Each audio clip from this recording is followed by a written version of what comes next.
Witamy serdecznie w kolejnym odcinku Rozmów pod oknem. Tym razem nadajemy z emigracji, jesteśmy w Hiszpanii. Korzystamy z okazji, że jesteśmy na zgrupowaniu w Andaluzji i mamy w zasięgu praktycznie wzroku bardzo interesującą postać.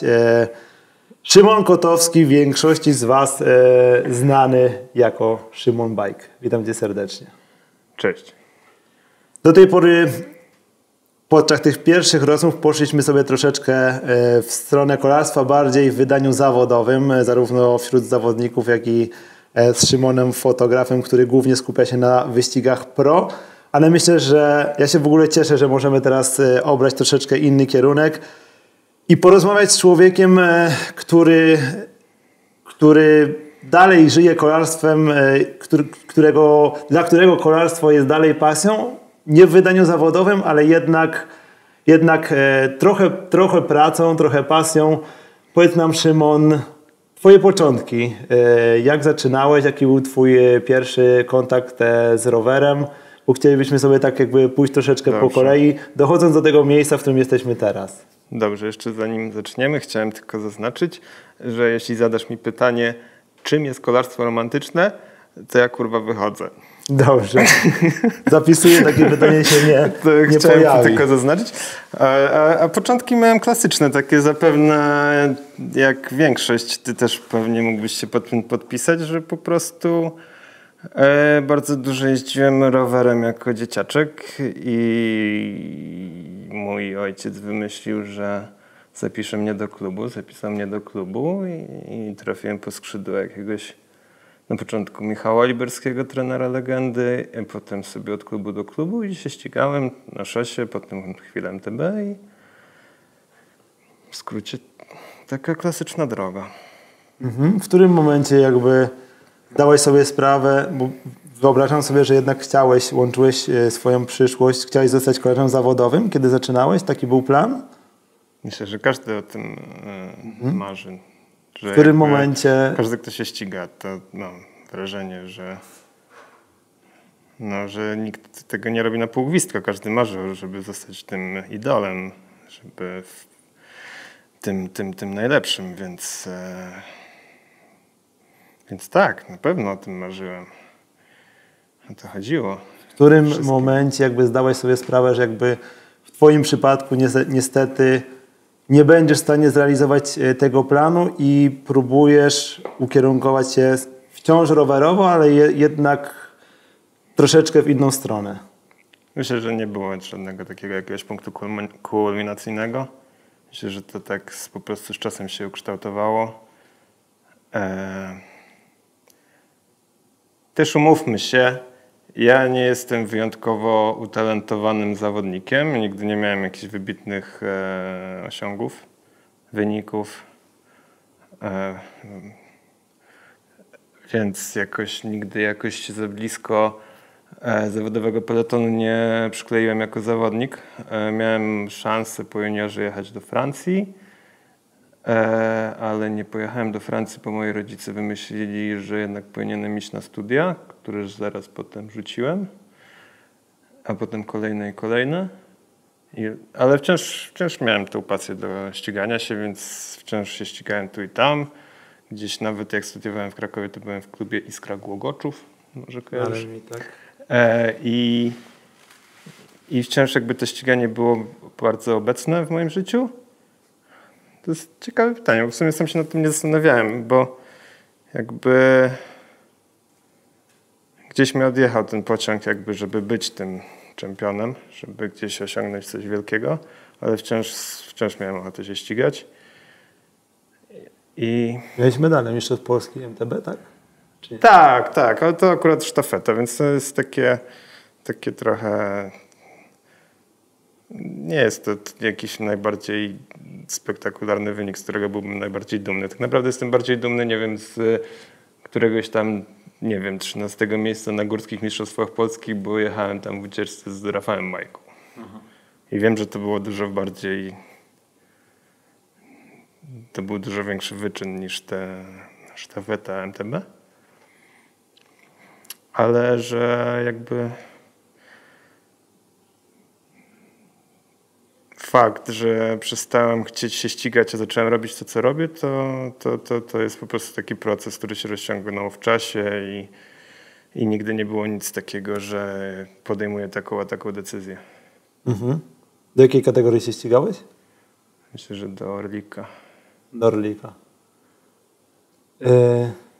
Jak trafiłeś do Hiszpanii? Czy Hiszpania była pierwszym takim krajem zagranicznym, gdzie postanowiłeś zacumować, czy miałeś jeszcze jakieś historie może, nie wiem, z innymi krajami rowerowo, zanim dotarłeś tutaj?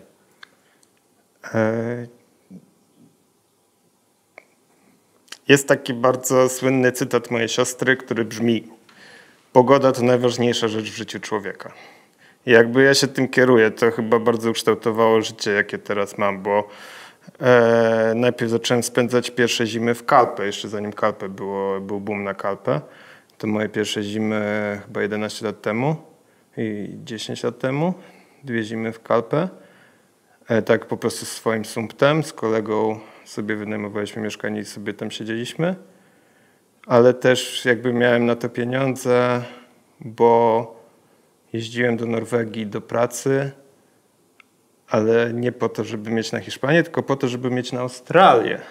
Aha. Bo ja w ogóle już miałem tak dosyć polskiej zimy, że ja w ogóle chciałem już na dobre gdzieś tam do Australii wyemigrować na dobre.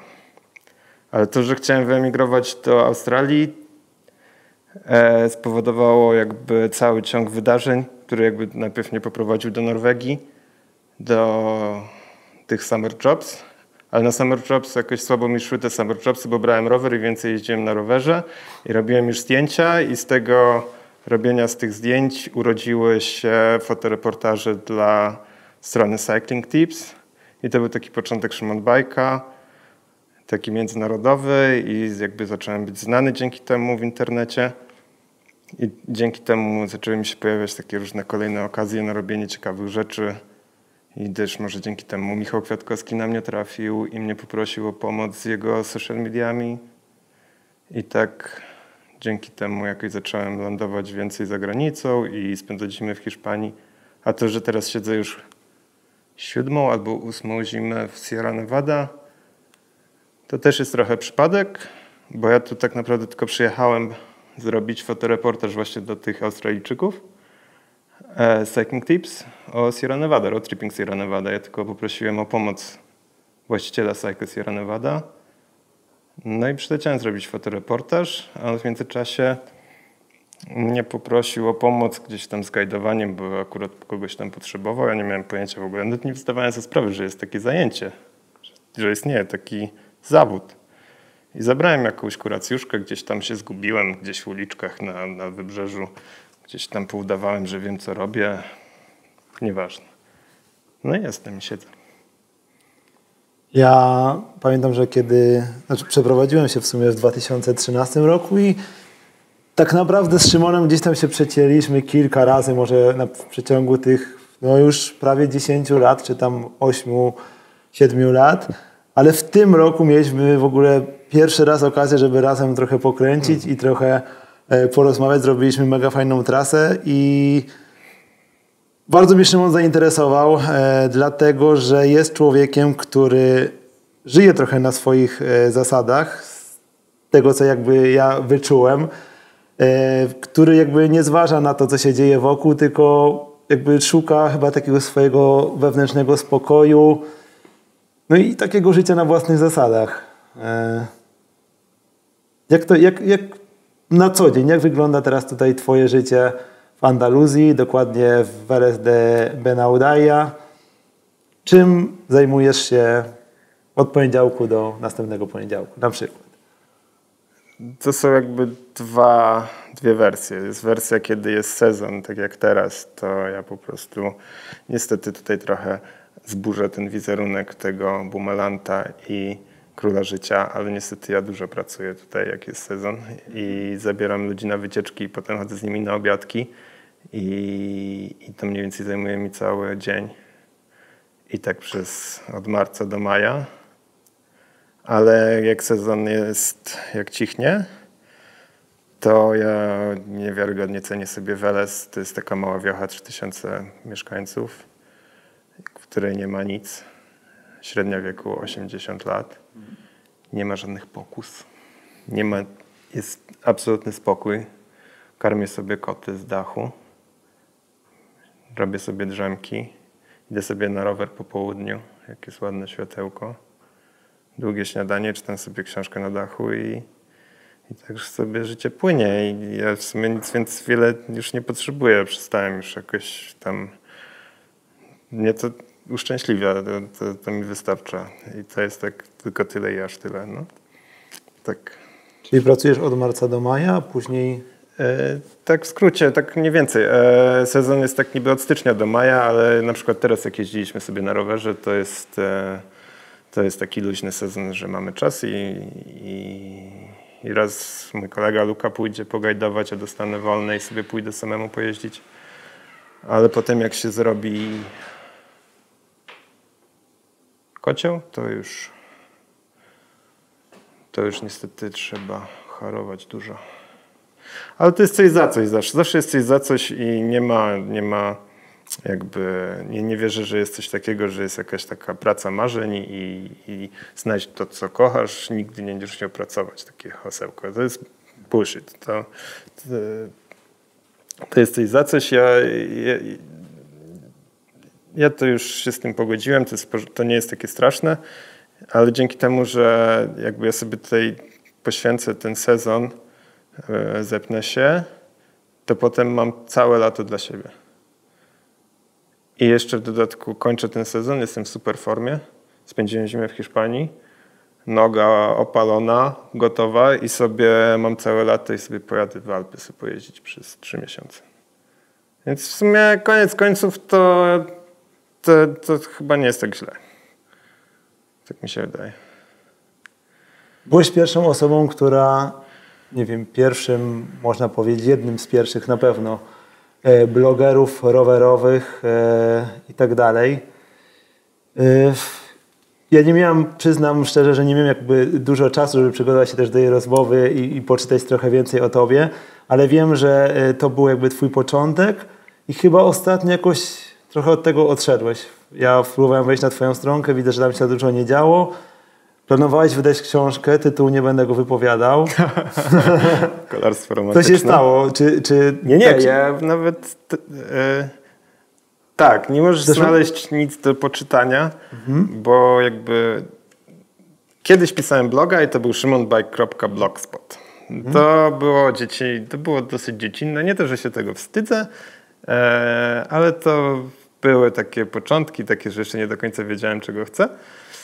I to było czytliwe, pisałem o takiej styluwie, robiłem takie zestawienie trzepaka miesiąca, może to o tym się coś obiło, to było takie śmieszne, ale to było też trochę takie szydercze. To już wyrosłem z tego. I dużo polemiki, wiem, że twoje artykuły wzbudzały. No jak ktoś miał za mało poczucia humoru, to może to było czasem przesadą.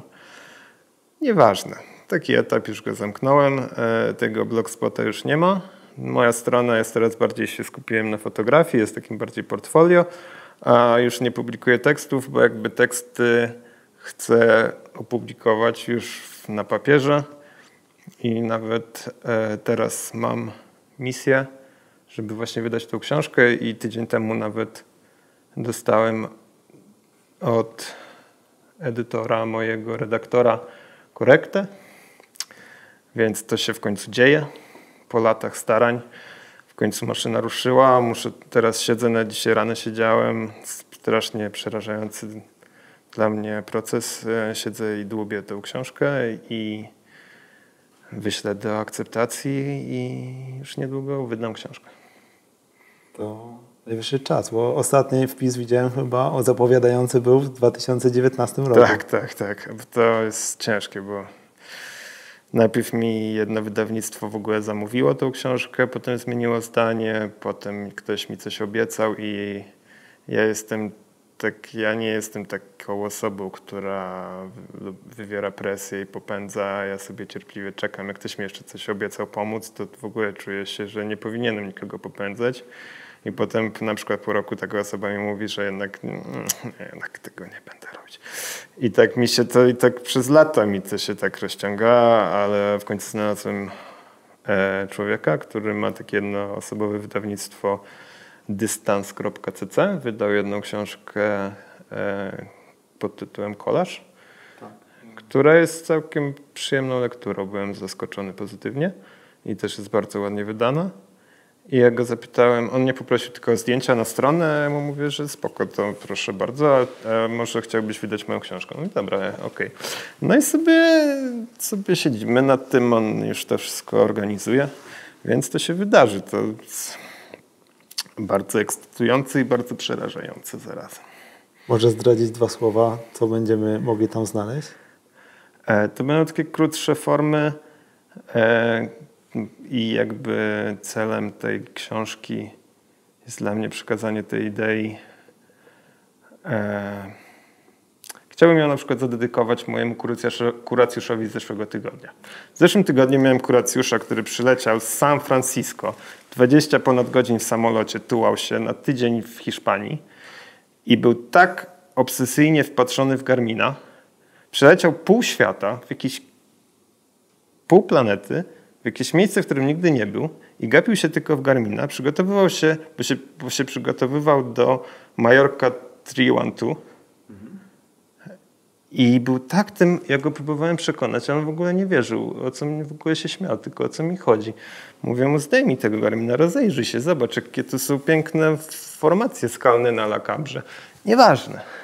On jechał sobie i był po prostu niewiarygodnym datafreakiem.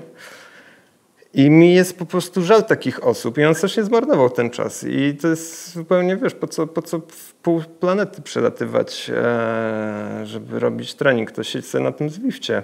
Tylko potem jakby można się śmiać z takiej osoby.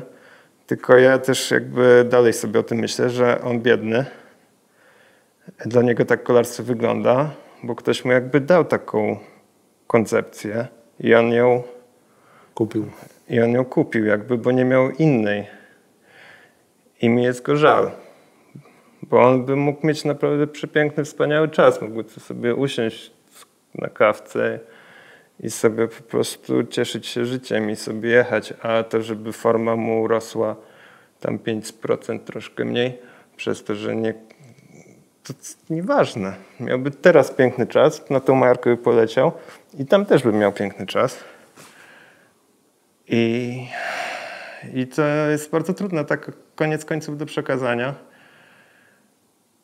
Ale jakoś ja tak się zacząłem na tym skupiać, zacząłem o tym pisać i się okazało, że to jest bardzo skomplikowany temat, czemu nasza kultura wygląda tak nie inaczej i ci ludzie, którzy zaczynają uprawiać kolarstwo, niestety są skazani na jakąś taką wersję kopiowania prosów w imię po prostu ścigania numerków i mi jest trochę szkoda takich osób, bo one trochę sobie marnują te momenty takich normalnych dni, jak tutaj teraz. Była wspaniała pogoda w zeszłym tygodniu. Była. Tak, przekonaliśmy się o tym. No i ja to robię właśnie tak trochę, żeby trochę uratować takie osoby. Nie? Strasznie to arogancko brzmi, ale jakby ja się strasznie dużo naoglądałem takich przykładów właśnie ofiar tej kultury, takiego ścigania i tej numerologii, zamieniania się w robota w imię progresu. Wiesz co, trochę tak jest. Ja się z tym zgodzę. Kolarstwo jakby zawodowe też coraz bardziej niestety idzie w tym kierunku. Ja też byłem zwolennikiem takiego treningu bardziej na twoje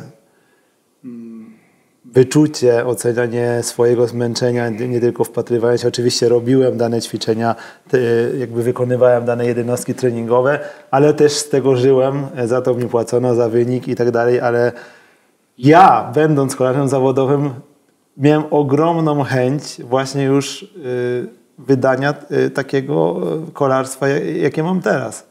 Że mogę się wyspać, mogę sobie wyjść rano na taras, napić się kawy, zobaczyć, z której strony wieje wiatr i pojechać sobie gdzieś się zgubić między tutaj górami, więc ja akurat to dobrze rozumiem, mimo tego, że byłem jakby po tej drugiej stronie barykady, więc wydaje mi się, że to jest dobry kierunek.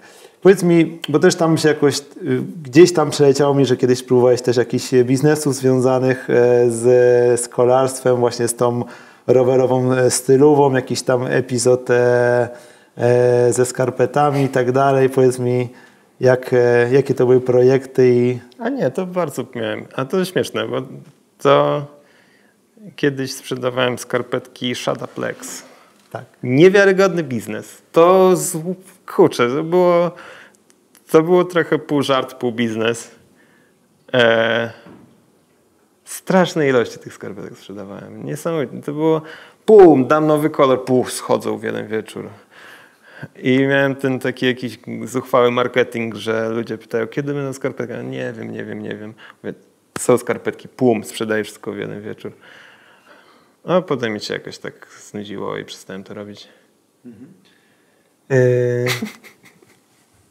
Czy nie myślałeś, żeby, nie wiem, właśnie to, czym teraz się zajmujesz, pracujesz dla Sierra Nevada Cycle, czy nie myślałeś, żeby na przykład założyć swój biznes, skoro i tak już jeździć na tym rowerze, skoro i tak już chcesz pokazać tą stronę taką romantyczną wydania rowerowego ludziom, czy nie myślałeś o tym, żeby pracować pod własnym brandem, który jest już znany i rozpoznawany ogólnie przez ludzi, szczególnie przez polską publiczność, ale nie tylko?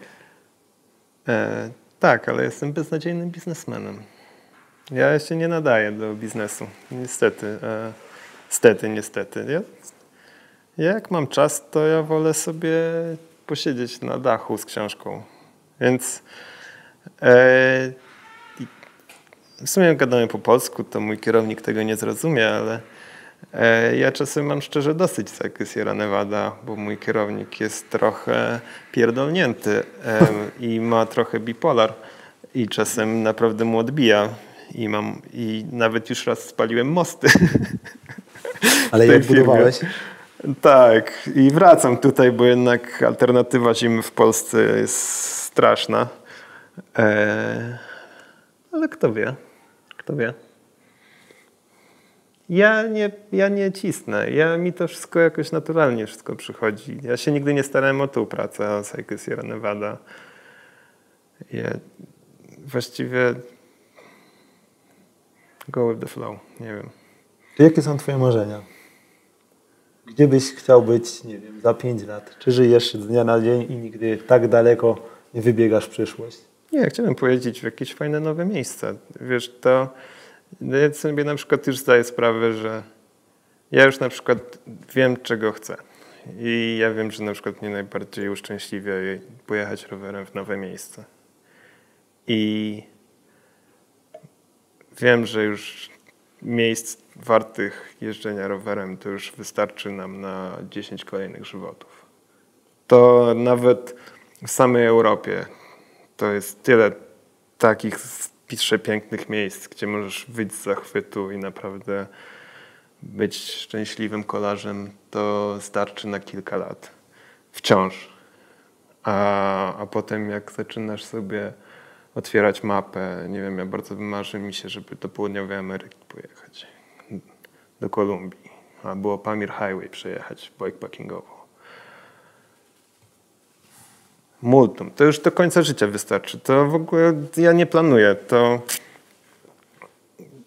jakoś na razie sobie tutaj zimę przebumeluję.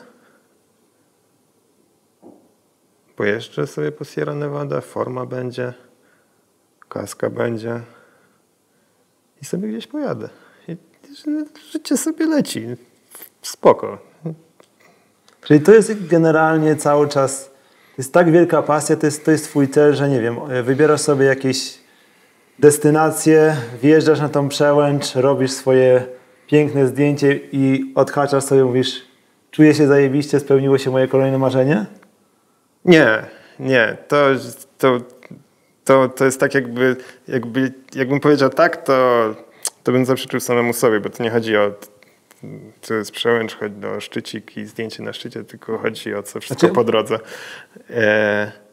Na przykład najpiękniejszy czas, jaki w zeszłym roku miałem, to pojechałem sobie rowerem stąd do domu, do Polski.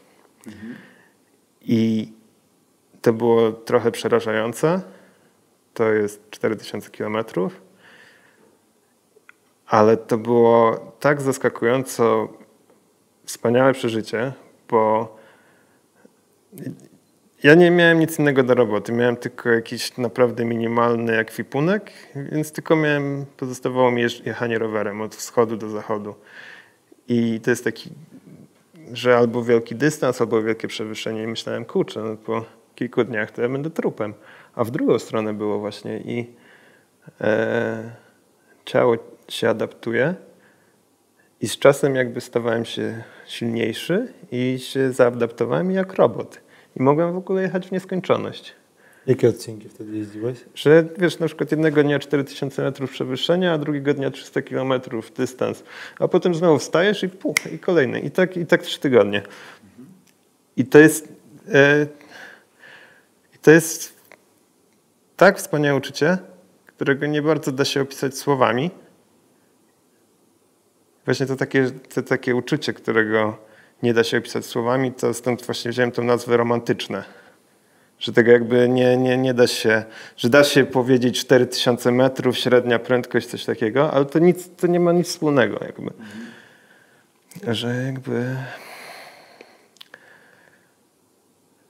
Ja już się przyłapałem w swoim życiu wiele razy na tym takim super uczuciu. Popadasz w stan flow. Wiesz, jak zjeżdżasz na przykład sobie tutaj do Guajares o zachodzie słońca i tam słońce przebija się przez drzewa. Takie uczucie, że latasz. To naprawdę, ja wiem, jak to smakuje, ja wiem, jak sobie to osiągnąć i ja wiem, że ja to chcę robić i to mi wystarcza. A miejsc nowych, takich, które mi to zafundują, jest strasznie dużo, więc spoko. Życie już jest już ogarnięte. Już dopóki będę miał siłę, to będę jeździł. Większość czasu spędzasz z ludźmi, jeżdżąc z nimi na rowerach, ale chyba jesteś raczej typem samotnika i te uczucia najmocniejsze, które przeżywasz, to raczej są uczucia, kiedy wybierasz się w takie podróże, jesteś ty i rower, tak? Tak. W moim wypadku tak. To każdy pewnie też ma inaczej, ale ja jestem introwertykiem i mam też... To jest też takie zboczenie zawodowe, że trochę czasem jest za dużo jeżdżenia z kuracjuszami i tych takich banalnych gadek o byle czym, które się powtarzają. I chcesz sobie pobyć sam. Chodzi też o to, że nie było jakichś takich rozpraszaczy. Dlatego ja też nie lubię mieć komputerka przed sobą, bo to też jest jakiś taki rozpraszacz od tego, co się dzieje w danej chwili. Można zauważyć, że jesteś wrażliwą osobą. Robisz zajebiste zdjęcia. Uczyłeś się gdzieś fotografii, czy to po prostu wyjechałeś? Na YouTubie. Tak? Na YouTubie. Nie, jestem samoukiem, ale dużo się... jestem samoukiem, ale technicznych rzeczy się nauczyłem z YouTube'a i dużo też się nauczyłem od Marka Ognia, mojego fotograficznego guru. No fakt. Z Markiem miałem okazję też współpracować i jest naprawdę top of the top. Tak, ale to wciąż się uczę. To jest proces. Ale to fajnie idzie w parze. Super idzie w parze fotografia z jeżdżeniem w ładne miejsca. To jest naturalna rzecz. Się wydaje mi. Dobrze, Szymon, powiedz mi w takim razie, no z tego co mówisz, no to generalnie żyjesz tak, jakbyś sobie wymarzył swoje życie. Coś byś chciał jeszcze do tego swojego życia dorzucić, czegoś ci brakuje? Bo tak jak opowiadasz, to wydaje mi się, że jesteś z życiem, które prowadzisz, że jesteś w pełni spełnioną osobą. Nie ma tak. To bym skłamał, jakbym tak powiedział. Zawsze jesteś za coś, zawsze jesteś za coś. Ja na przykład lubię koty. To też można zauważyć. Lubię koty. Swoich stories. Tak. I na przykład u mnie teraz we wsi jest Holokaust i jacyś ludzie trują koty i na przykład koty mi znikają moje. I na przykład przez ten mój lifestyle, tak teoretycznie ten mój lifestyle mogę sobie pozwolić, bo jakby też nie mam ani kredytu, ani mieszkania, ani żadnych zobowiązań. Jestem tak teoretycznie bezdomny. Ale też przez to nie mogę jakby przygarnąć żadnego kota. Coś za coś. Jako przykład. Więc to jest czasem sobie o tym rozmyślam i sobie rozmarzam się, że może któregoś dnia fajnie byłoby trochę w jednym miejscu sobie posiedzieć, ale wtedy jest z drugą stronę coś za coś. Tylko że koniec końców jest git. Masz jakichś swoich idoli, nie wiem, rowerowych, na których się wzorujesz, czy którzy cię inspirują? Śledzisz innych, czy raczej starasz się stworzyć coś zupełnie twojego, nie wzorując się na innych? Myślę, że takim fajnym przykładem takiego kolarza romantycznego byłby Lachlan Morton. Mi się wydaje, że on jest takim gościem, który odbił sobie od tego świadka w bok i stara się robić swoje. I też właśnie się skupia na procesie, a nie efekcie, co ja kocham, co jest piękne. To Lachlan Morton byłby takim przykładem. Nie to, żebym go jakoś śledził, nie nazwałbym go swoim idolem, ale jako takim przykładem takiego pozytywnego atlety. Ale ja to raczej sportowców to szukam jako negatywnej inspiracji, żeby szukać antyprzykładów. Czyli jakby nie miałem na myśli tylko sportowców, na przykład też pytam o jakichś rowerowych influencerów i tak dalej, czy ktoś taki jest, czy... I przy okazji jakby nawiążę do następnego pytania, czy śledzisz polski światek rowerowy i co o nim myślisz? Nie bardzo, nie śledzę za dużo. Czasem mi koledzy podeślą coś, żeby się pośmiać, ale nie śledzę, nie. Nie masz czasu, wolisz czytać książkę i karmić koty. Tak. Tak. No. Tak. Szymon, ja mam nadzieję, że w ogóle jeszcze się teraz częściej będziemy spotykać. Tak, ja też mam dużo więcej zaliczył. przestrzeni, żeby pojechać gdzieś na rower, poeksplorować takie tereny, które mamy, bo tak naprawdę jesteśmy z sąsiadami z Szymonem już te 7 czy 8 lat. Musimy jechać na Put i Vueltę. Na Put i Vueltę trzeba pojechać, to na pewno. Ja mam dobre, ty mi pokażesz swoje. No a w tym roku pierwszy raz tak naprawdę pojechaliśmy na rower. Za pierwszym razem spotkaliśmy się przypadkowo, a tak, żeby się stricte umówić, że jedziemy sobie gdzieś razem wspólnie, to był jeden dzień z zajebistymi przygodami, więc mam nadzieję, że będzie tego więcej. Dziękuję ci za rozmowę, fajny kierunek. Cieszę się, że też takie osoby jak ty mogę gościć tutaj w moim programie. Życzę ci, no właśnie, czego powinienem ci życzyć? Czego życzyłbyś sobie sam? Żeby nie padało w środę.